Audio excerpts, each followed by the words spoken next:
नमस्कार जय जगन्नाथ आपण को कल्पना किचन को स्वागत। तेबे आसतु आज कल्पना किचन ले बहुत सुंदर यूनिक रेसिपी बनैबा जो जिनसटा कि बिना सार केमिकाल तैयारी होईची आ प्रकृतिर दान। तेबे ये जिनसटा कौन आप जानीपार्टी यहाँ है पद्म फूलर नाड़। ये पद्म फूलर जो नाड़टा यहाँ पंकरे थाए आ यहाँ तार मोटा नाड़टा जोटा कि किसी लोक तरकारी करके खाई था, किसी लोक यार पकोड़ी बनई खाई था। मुझे यार पकोड़ी बनई देखी। आ ये पद्म नाड़े बहुत मात्रा फाइबर थाए, यह आम डाइजेस्टिव सिस्टम को बहुत भल भाव रखी थाए। तेबे आपन को जदि पद्म नाड़ कौटी भी मिलूँ ना तेबे निहाती या कलेक्ट करिकी खातु। यहाँ आम देहपाई बहुत भल। प्रथमे मु पद्म नाड़ को भल भाव क्लीन कर नहीं, तार ऊपर छिलका छड़े नहीं, तापर एमती राउंड राउंड सेप करके काटी आनी। देखो केते सुंदर भाव देखा जाउची काटी सारा पर।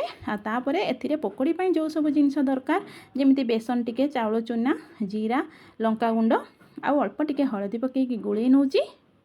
एमती भाव में देखो गुड़े नवा, तापर अल्प टिके पानी छिंचिकी ताकू गुड़े नवा। बेसी पानी देकी पानिया करके पकोड़ी बनैबानी।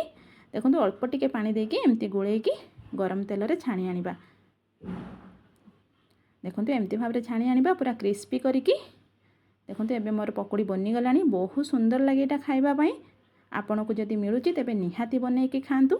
आ जदि आपन को आगो को एमती यूनिक रेसिपी देखिबार अछि तेबे मो चैनल सहित जड़ित होई रही थांतु।